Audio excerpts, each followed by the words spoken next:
뉴스 정면 승부. 이동형의 뉴스 정면 승부.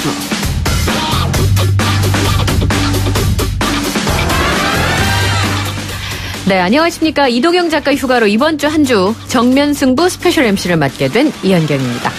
뉴스 정면 승부, 오늘 준비한 내용 먼저 알려드립니다. 폭행과 협박이라고 하는 강간죄의 성립 요건이 피해자에게 책임을 묻는, 그리고 피해자에게 2차 피해를 가하게 되는 그런 아주 기본질적인 요소를 작용을 하기 때문에 이 부분에 대한 개정안은 반드시 이루어져야 되는 거죠. 더불어민주당이 안희정 전 충남도지사 무죄 판결에 침묵을 이어가고 있는 가운데 한 초선 의원이 입장을 냈습니다. 정춘숙 의원 잠시 후에 만나보겠습니다. 파울로 벤투 전 포르투갈 대표팀 감독을 2002년 카타르 월드컵 대표팀 감독에 선임하기로 결정하고 계약에 성공하였습니다. 김판곤 국가대표 감독선임위원장의 말이었습니다. 러시아 월드컵 이후에 40일 넘게 찾고 또 찾은 한국 축구대표팀의 수장 파울로 벤투였습니다. 그는 누구인지 3부에서 답해드리겠습니다.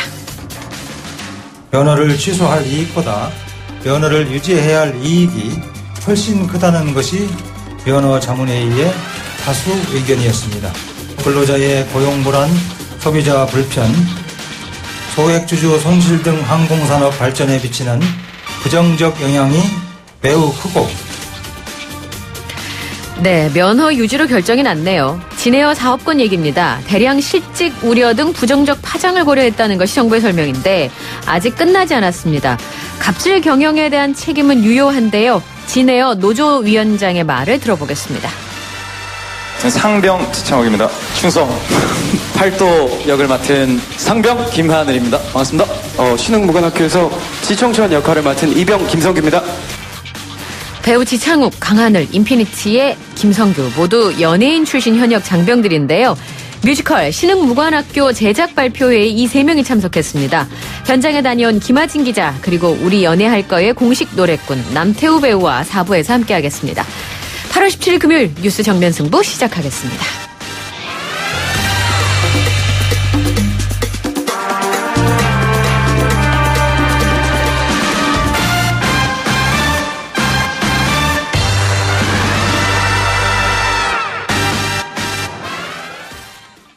성폭력 피해자의 처절한 아픔에 공감하지 못했고 국민의 법감정과 변화된 성의식과 무관한 처벌 기준을 적용했다.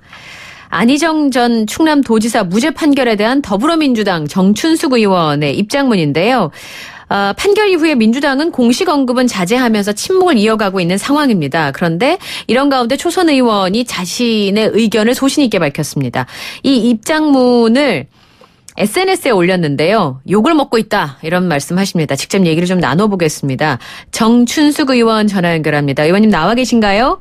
네, 안녕하십니까. 정춘숙입니다. 첫 질문 이렇게 드려 죄송한데 욕을 먹고 있다. 어느 정도신가요? 그냥 간단히 말씀드린 거고요. 저에 대해서 비판적으로 얘기하시는 댓글도 많이 있고요. 또 반면에 지지해 주시는 분들도 많이 계십니다. 그래서 지금 보면 지지해 주시는 분들이 더 많이 있는 것 같고요. 네. 그렇습니다. 어제도 저희가 정의당의 이정미 대표도 이 부분에 대해서 의견을 피력을 하셨었는데 댓글이 진짜 이정미 대표에 대해서도 비판하는 댓글, 그리고 안희정 지사가 무죄면 어떡할 거냐, 이렇게 따지시는 댓글까지 굉장히 많은 댓글이 저희도 올라왔었거든요. 네. 초선 의원이신데 사실 당에서는 공식 입장은 아직 내지 않고 있는 걸로 제가 알고 있거든요. 네. 소신 발언하기가 눈치 보이진 않으셨습니까? 아무래도 정치인이기 때문에 좀 부담스러운 건 있습니다. 그런데 이제 제가 젠더폭력 특히 간사이기도 하고요. 오랫동안 이와 관련된 일들을 했기 때문에 제가 입장을 밝히는 게 맞다고 생각을 했습니다. 예. 국회 여성가족위 민주당 간사신 거죠? 네. 무죄 선고가 난 1심 판결에 밝힌 내용 중에서 전문가인 내 입장에서 봤을 때 요건 참 납득이 안 된다. 어떤 거 있으십니까? 일단은 1심 판결문 전체적으로 안희정이 아니라 김지윤이 피고인인 것 같은 정도의 착각을 줄 정도로 판결문이 이렇게 좀 작성되어 있고요. 그래서 예를 들면은 여러 가지 있습니다만은 안희정이 합의에 성관계했다 이랬다가 진술을 번복하다든지 핸드폰 제출하지 않은 거 이런 증거 부족에 대한 거론 이런 게 없어요. 그러면서 피해자의 행실에만 굉장히 초점이 맞춰져 있어서 좀 납득하지 하기 굉장히 어렵고요. 네. 무엇보다도 그 재판부가 김지은 씨에게 얼어붙은 해리 상태에 빠졌다고 보기도 어렵다 이렇게 하면서 왜 저항하지 않았는가 이런 얘기들 하고 있거든요. 이거는 사실은 전형적인 그 피해자 사항을 염두에 두고 그리고 왜 이렇게 하지 않았냐 이건 아주 그 전통적인 그 전근대적인 피해자에 대한 상이거든요. 이런 부분들을 지금도 아무렇지 않게 이렇게 판결만 쓴 거를 보고 상당히 좀 놀랐습니다. 스웨덴 같은 경우는 가해자가 합의했다는 걸 증명하는 쪽으로 법 체계가 돼 있다고 하더라고요. 제가 뭐 책에서 보니까.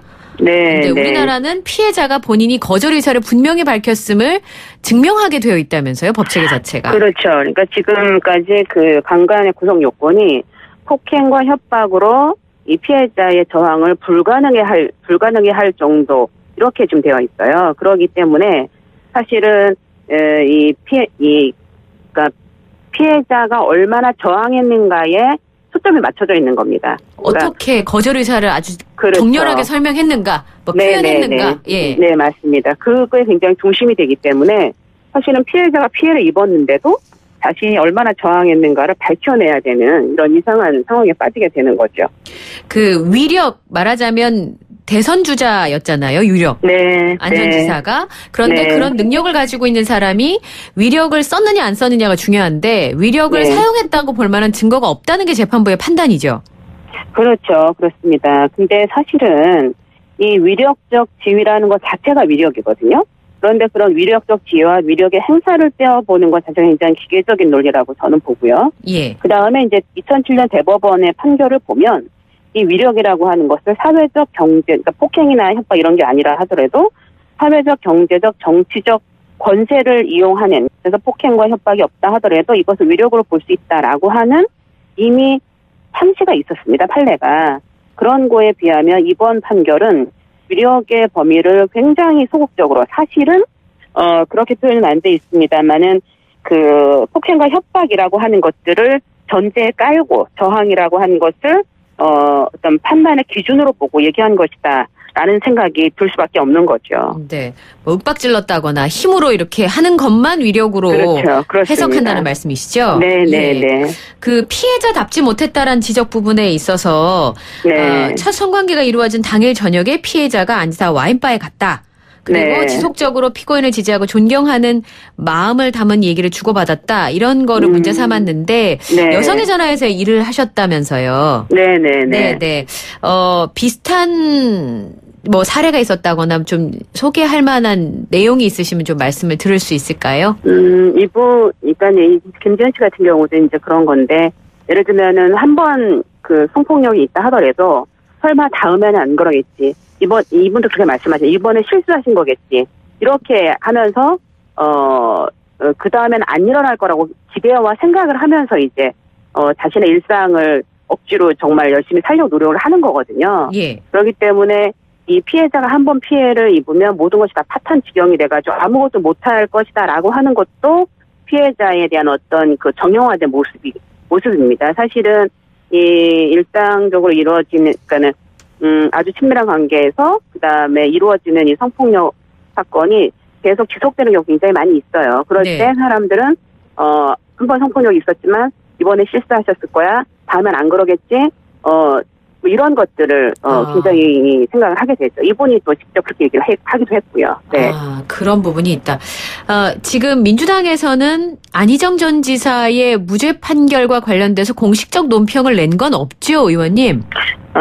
네, 그렇습니다. 예. 근데 저희가 저희 당에서 안희정 사건이 딱 생겼을 때. 네. 그걸 미투 사건으로 보았고요. 네. 그래서 즉시, 제명하고 출당 조치를 했기 때문에 이 사건에 대한 저희 당의 입장은 분명하다고 봅니다.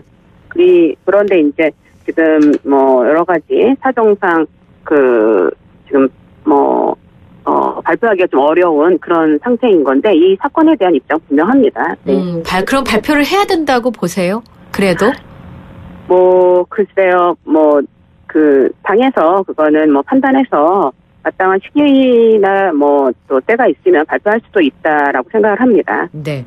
얼마 전 광복절이었습니다, 의원님. 네, 박근혜 네. 정부 시절에 일본이 출연한 10억엔을 위안부 피해 할머니들에게 나눠주겠다며 재단을 만들었죠. 네, 네, 치유재단인데 그렇죠. 이거 네. 해체하겠다 뭐 얘기는 있었습니다만 지금 유지가 되고 있습니까? 네, 지금 유지되고 있습니다. 예. 예, 의원님께서 이 문제 지적하셨던데요. 예, 그렇죠. 그러니까 지금 말씀하신 대로 이 화해치유재단이 생긴 것 자체가 2012년 12월 28일 있었던 한일 일본군 위안부 합의에 의해서 만들어진 재단이거든요. 네. 근데 이미 일본군 위안부 합의라고 하는 것이 피해자의 의견을 반영하지 못했고, 네. 진정한 사과도 없었고, 네. 법정 대상이 아닌 위로금이라고 하는 이름으로 이 화해치유재단을 통해서 피해자에게 나눠주려고 했던 것 자체가 문제가 있다라고 네. 하는 것이 이미 정리가 됐기 때문에 네. 이미 이 화해치유재단이 피해자 지원이라든지 피해자에게 뭐 위로금을 나눠준다든지 이런 일을 지금 할 수가 없습니다. 개정 휴업 형태가 된 거죠. 네. 그런데 아직도 사무처장이나 이런 5명의 그 인원이 여기서 일을 하고 있고요. 그 운영비는 어떡합니까? 그러니까 이 운영비를 과거에는 그 10억원을 썼다가 예. 지금은 지난 그 정부에서 우리가 103억 원을 이제 지난 7월에 예비비로 이제 만들어서 넣었거든요. 네. 거기에서 지금 쓰고 있는 거예요. 그래서 결국은 국민들 세금으로 이 재단 인건비를 지금 지급하는 상황이어서 사실은 이 재단은 빨리 해산을 해야 됩니다. 예. 예. 그런데 말씀하신 것처럼 재단이 해체가 되지 않는 한은 운영비는 계속 들어갈 수밖에 없는 거 아닙니까? 그런 문제가 있죠. 그래서 지금 여가부에 굉장히 강력하게 저희가 요청을 하고 있고요. 예. 여가부에서도 이 재단을 해산할 수 있는 방안을 지금 실질적으로 모색을 하고 있습니다. 예. 외교 현안과 얽히는 문제는 없나요? 그 재단 해체 문제와 관련돼서? 그런 것들을 좀 걱정하는 부분도 있기는 한데, 네. 이번에 이제 8월 14일 일본군 위안부 기림의 날, 우리 정부 공식, 그 기림의 날 첫 번째 행사였는데, 그때 이제 대통령께서 얘기하신 대로, 네. 일본군 위안부 문제는 일본과 한국의 그냥 두 나라 간의 외교적인 문제로 해결할 수 없는 문제고, 네. 이것은 인류 전체의 보편적인 인권과 정의의 입장에서 봐야 한다라고 하는 아주 일본군 위안부 문제를 정확하게 정리를 해주셨거든요. 예. 그래서 이거에 입각한다면 사실은 그런 것을 외교적인 것을 중심으로 두기보다는 이 문제가 어떻게 해결되어야 하는가를 중심으로 두면서 이 재단 문제를 바라봐야 된다고 생각을 합니다. 네, 알겠습니다. 오늘 정춘숙 의원과 함께 안희정 전 지사의 무죄 판결에 대한 의견 들었고요. 그리고 이제 위안부 피해 할머니들에게 이 돈을 나눠주겠다며 만들었던 화해치유재단의 유지 문제에 대해서도 말씀을 나눴습니다. 오늘 말씀 고맙습니다. 네, 감사합니다. 네, 문자 메시지로 9689님께서 이 사건은 서로 불륜 관계인데 이걸 미투로 몰고 가면 미투까지도 영향을 받게 된다. 이런 의견을 보내주기도 하셨고요. 그리고 팟빵으로도 여러 가지 의견을 주셨는데 성폭력에 대해서 디테일한 규정이 필요한 것 같다. 말도 많고 탈도 많고 자칫하면 성대결로 갈 수밖에 없으니까 사소한 것까지 법으로 규정했으면 좋겠다라는 의견을 파리지용님께서 보내주셨습니다. 그리고 제가 아까 오프닝하면서 인피니티라고 했나 봐요. 네, 큰일 났어요 제가 지금. 인피니트라고 하시면서 정정해 주셨습니다. 죄송합니다. 예, 저는 잠시 후 2부에서 뵙겠습니다. 딱딱하고 지루한 뉴스가 소설보다 흥미진진해지는 새로운 경험. 놀라셨죠? 이것이 바로 이동준의 뉴스 정면 승부.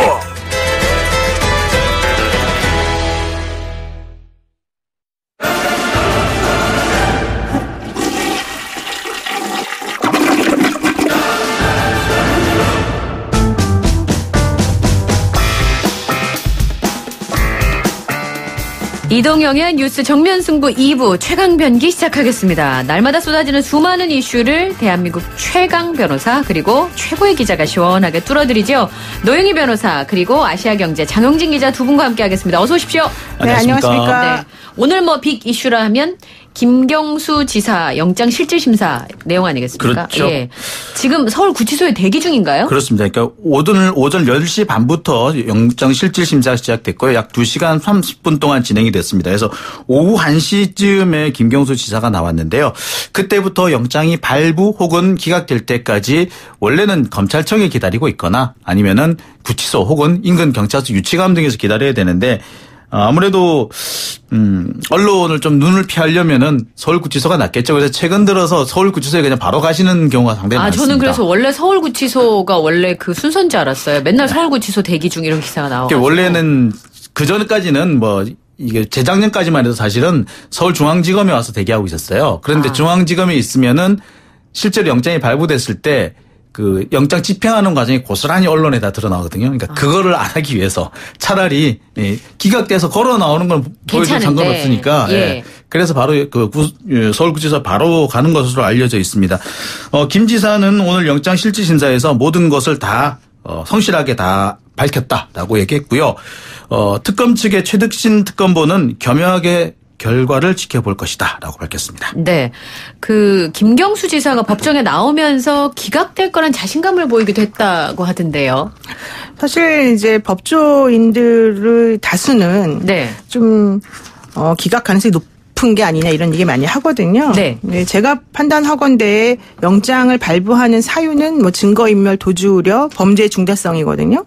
근데 이미 그러니까 도주우려는 사실 거의 없다고 보는 게 맞고요.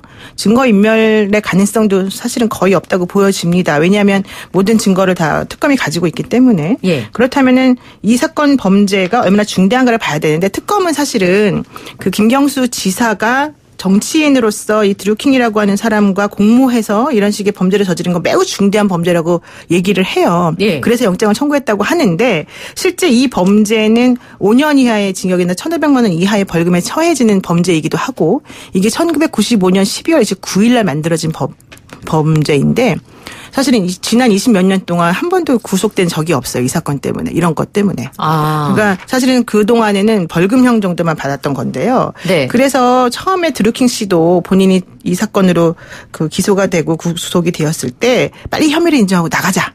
이런 전략을 처음에 세웠거든요. 네. 어쨌든 뭐 그것과는 좀 비교는 안 되겠습니다만은 그럼에도 불구하고 범죄 사실의 소명과 그다음에 어느 정도 이분을 구속해야 될 사유가 있어야 되는 건데 제가 봤을 때 구속해야 될 사유가 그렇게까지는 없지 않을까 생각이 듭니다. 특검 측에서 이 김경수 지사 원래 혐의 가운데 선거법 위반 혐의가 있었는데 이 선거법 위반 혐의를 영장에서 제외를 해버렸어요. 이렇게 되면은 사실상 업무방해 혐의로만 가지고는 혐의가 인정된다고 하더라도 이렇게 영장 발부하기는 좀 거시기 하거든요, 사실은. 예. 예. 그리고 지금 그 외에는 나머지는 사실 영장을 발부할 만한 사유가 없습니다. 현직 도지사니까 당연히 도주료가 없는 거고요. 그렇겠죠. 예. 증거인멸 가능성 부분도 이미 자발적으로 자기 자신의 이 휴대전화를 특검에 제출했기 때문에 증거인멸 가능성도 없다고 봐야 될 것 같습니다. 다만 뭐가 있느냐 하면은 김 지사와 드루킹 사이에 그 진술이 엇갈린 부분이 있었어요. 네. 예. 그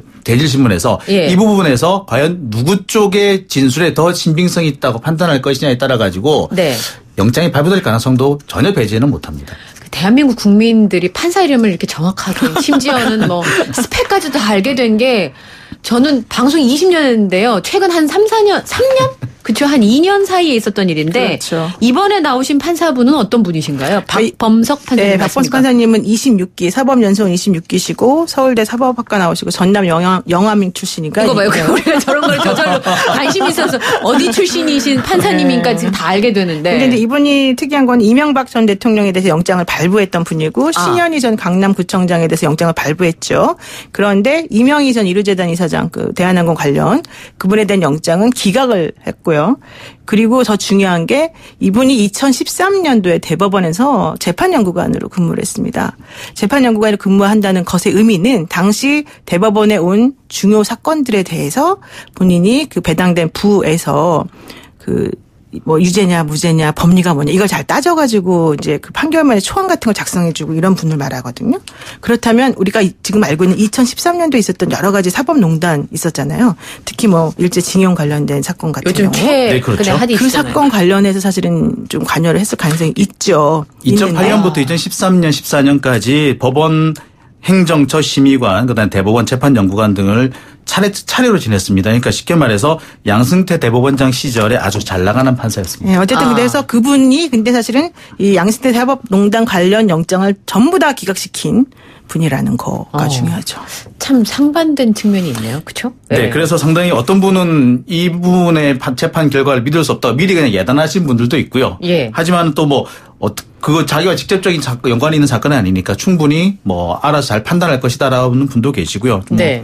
평가는 엇갈립니다. 제가 봤을 때는 알아서 잘 판단하실 것 같아요. 세상에 제일 힘든 게 알아서 요리할 때 적당히 뭐 이런 거잖아요. 그렇죠? 그렇죠. 예. 너무 혐의가 이렇게 줄어들어 있어가지고 쟁점이 뭡니까? 킹크랩 시험 봤다 안 봤다 이건가요? 사실상 거기에 좌우가 된다고 봐야겠죠. 그러니까 킹크랩 시연을 했는지 또는 댓글과 가정에 어떤 개입을 했는지 특히 이 부분인데 이제 댓글 공작을 할 때 이 부분에 네. 대해서 이제 드루킹이 김경수 지사한테 보고를 한 것처럼 이렇게 돼 있잖아요. 예. 실제 보고를 받은 바 있는지 네. 또는 정치적으로만 책임지고 나머지는 네가 책임질 거냐라고 말을 한 게 사실인지 네. 이런 부분이 가장 핵심적인 것으로 보이는데요.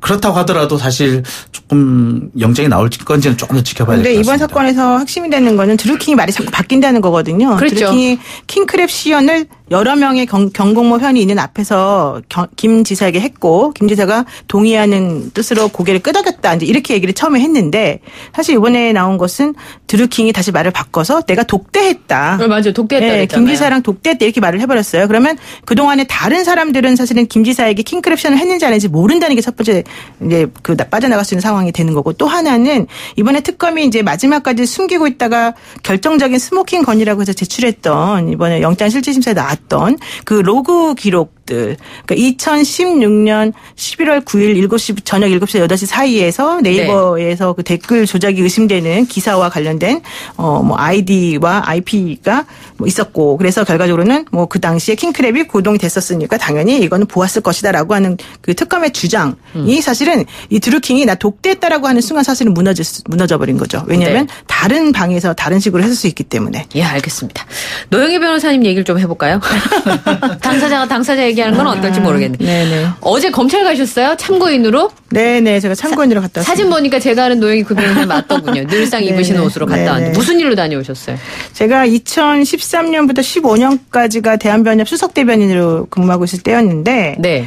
그때 당시에 양승태 사법농단이 이제 시작이 되었던 때다. 그러니까요. 그래서 그와 관련해서 대한변협을 압박하는 문건이 나왔는데 이제 네. 그거에 대해서 사실이 있었는지 없었는지 이런 걸 확인하자 이런 얘기가 나와서 제가 이제 검찰에서 소환을 받아서 갔는데요.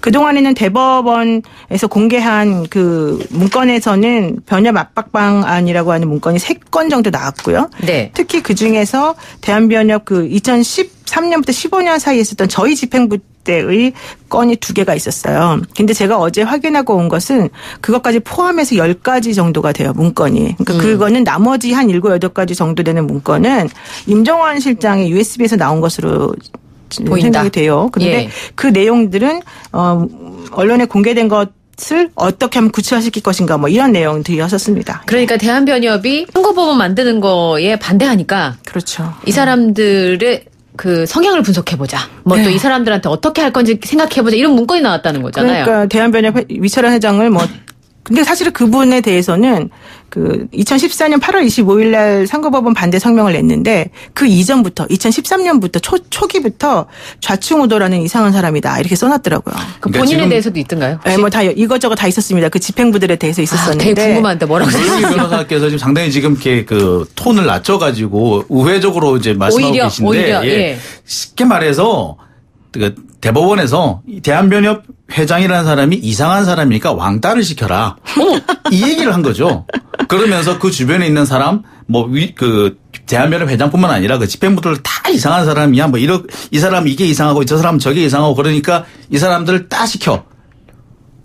그 방안을 한번 고려해보자. 자. 찾아보자라고 한 겁니다. 우리나라 최고 엘리트들이 모여서 생각한 게 그런 깜짝 놀랐습니다. 사실 그 작성했다고 하는 그 판사님들 이름을 제가 듣고 더 놀랐는데요. 아, 왜요? 대단히 점잖으신 분이세요. 알려진 바에 의하면. 아니 제가 만난 바로도 대단히 점잖으신 분이었습니다. 근데 이제 나온 문건은 그런 내용이 네. 포함되어 있다는 거죠. 제가 도저히 믿을 수가 없습니다, 지금. 그분들이 작성한 것으로 되어 있는데요. 예. 이제 저는 그 내용이 너무 유치해서 사실은 너무 좀 이상했었어요. 솔직히 그러니까 제가 말하면. 우리나라에서 똑똑하시다는 분들이 어떻게 그런 문건을. 근데 뭐라고 만들었냐면 예를 하나 들어드리면 변호사 평가를 하겠다. 그러면 변호사 평가하겠다는 말만 듣고도 이제 변협은 아마 위축될 것이다. 이렇게 써놓고는. 평가를 하겠다는 말만 듣고도. 근데 더 웃긴 건 변호사들이 잘한 변론에 대해서는 수집하지 말자. 그건 법원에 도움이 안 된다. 그러니까 잘 못한 그런 건에 대해서만 수집을 해서 언론에 보도하자.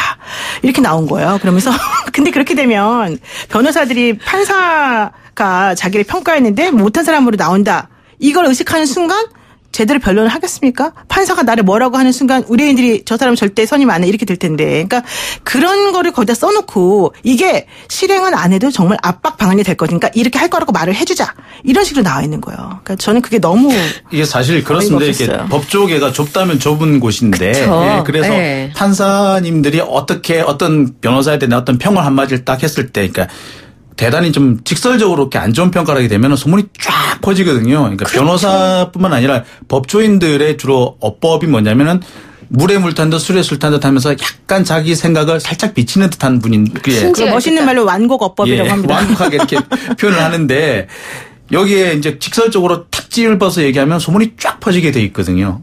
그렇게 해서 한번 하면은 정말 우리가 그렇게 되면 변호사 한 명을 완전히 말 그대로 보낼 수가 있거든요. 그렇게 하게 되면은 이 사람들이 우리를 겁내지 않을까. 예. 판사님들이 그런 생각을 하셨더라고요.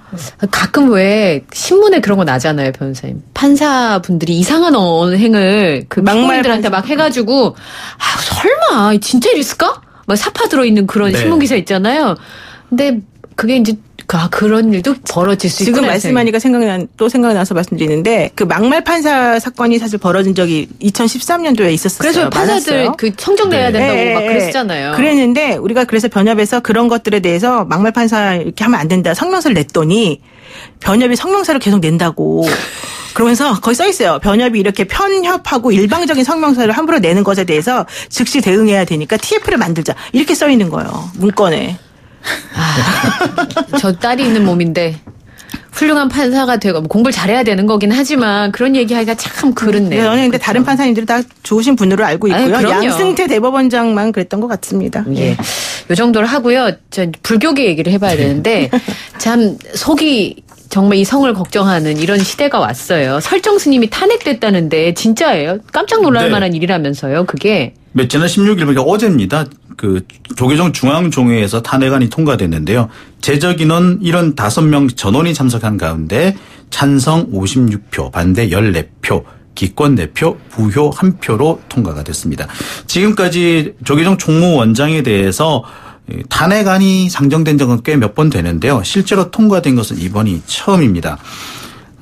사실 이렇게 된 배경은 몇 가지 이유가 있어요. 그동안에 이제 이 조계종 총무원장이라는 것은 사실 간접 선거로 당선이 되거든요. 선거인단이 따로 그렇죠? 있으니까. 예. 예. 거기에 중앙종회 의원들이 선거인단에 포함이 되죠. 예. 그렇기 때문에 중앙종회에서 어느 정도 적어도 3분의 1 이상의 세력이 없고서는 이 총무원장이 되기 힘들죠. 그렇기 때문에 3분의 1 이상의 의석을 가지고 있으니까 탄핵이 안 될 거 아니에요, 무조건. 네. 그렇기 때문에 지금까지 안 됐는데 설정 스님 같은 경우는 자기 세력이 없습니다.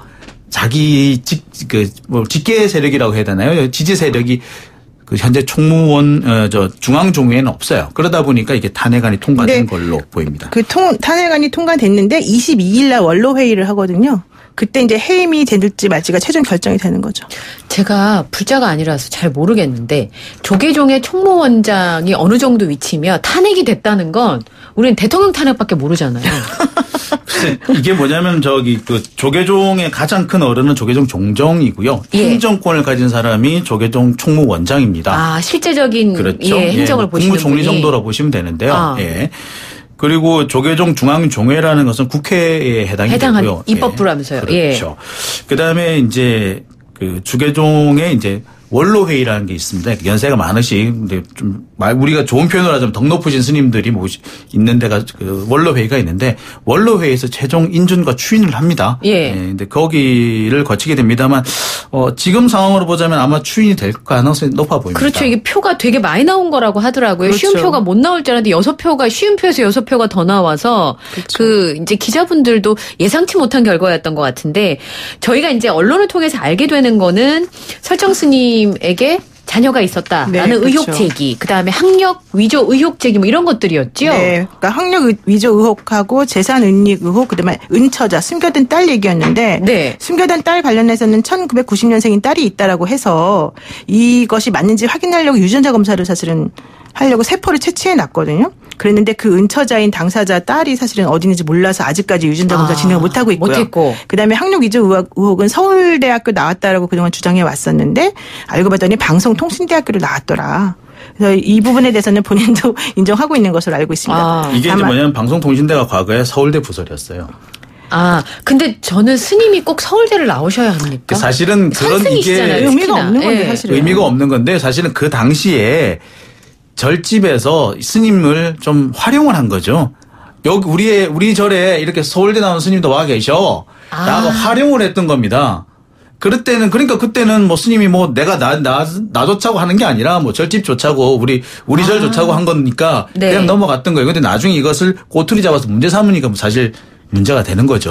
그렇군요. 좀 애매한 부분이 없지 않아 있어요. 100억대 재산 은닉 의혹도 있습니다. 100억대요? 네, 설정 스님의 형인 그 어떤 분이 조성한 건물이 있는데 그 건물이 사실은 설정 스님의 것이다. 이게 100억 원대다. 이런 얘기를 하고 있는데 뭐 일단은 뭐 사실이 아니다. 이런 식으로 또 발표하기도 했었었죠. 네. 그럼 이거 밝혀진 건 없어요? 이게 뭐냐면요. 이렇게 설정 스님의 형이 전흥수 대목장이세요. 예, 이분이 이제 그 한옥 박물관을 짓고 있었는데, 네. 이 한옥 박물관이 사실 이분이 이제 전흥수 대목장이 경영을 잘 못했던 모양이에요. 넘어갈 위기에 옵니다. 다른 사람들 넘어갈 위기가 되니까 전흥수 대목장이 이 재산을 형님한테 돌려놓은 거야. 동생한테 돌려놓은 거죠. 그러다가 그것이 문제가 된 겁니다. 이 부분에 대해서는 사실 문제가 확인이 됐어요. 그래서 이거는 사실과 다르다는 게 확인이 됐고요. 학력 위조 부분은 본인이 인정했고 네. 확인 안 된 부분은 현재 은처자 부분입니다. 이거는 뭐 유전자 검사를 해야지 확실히 나오겠네요. 그렇죠? 그리고 이제 사실은 이 당사자, 이 전모 양이 현재 지금 그 DNA 검사를 거부하고 있는 것으로. 예. 그러면 원로회 인준을 받아야 어쨌든 총무원장이 물러나시는 거잖아요. 그렇죠. 그 인준을 받을 수 있을지, 그리고 인준을 받는다면 본인은 이제 12월 31일까지 하시겠다고 했는데 그건 어떻게 되는 거예요? 그 인준을 받게 되면 일단 그날로 이제 물러나시는 게 맞죠. 그런데 아마 이 불교 집안 절집의 어떤 지금 관행상 보면은 네. 아마 한동안 좀 이게 시간을 끌 겁니다. 바로 이 원로회의가 열리지 않을 가능성도 있고요. 네. 원로회의가 열리더라도 바로 결정을 내리지 않을 가능성도 있습니다. 예. 다만 그 원로회의 의장이 종정스님이신데 종정스님이 웬만하면은 퇴진을 하라는 쪽으로 이렇게 권고를 하신 적이 있어서 통과될 가능성이 일단은 높아 보입니다. 예. 오늘 장 기자님 정리해 주시니까 참 이쪽 얘기가 확실하게 무슨 얘기인지 알 것 같아요. 저분이 불교방송에 근무했었잖아요. 네, 그래서 오늘 어떤 분보다 이 상황에 대해 잘 설명해 주셨습니다. 그러고 보니까 시간이 끝났어요. 이제 최강병기 노영희 변호사, 아시아경제 장영진 기자 이렇게 두 분과 함께 말씀 나눴습니다. 고맙습니다. 고맙습니다. 네, 감사합니다.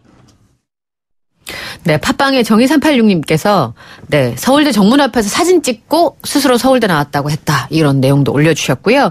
아나무인님께서는 2주 만에 휴가 갔다 오니까 누구세요? 이렇게 올려주셨는데요. 예, 저는 대타임시 이현경이고요. 다음 주 월요일부터 이 작가 돌아오십니다. 저는 3부로 돌아오겠습니다.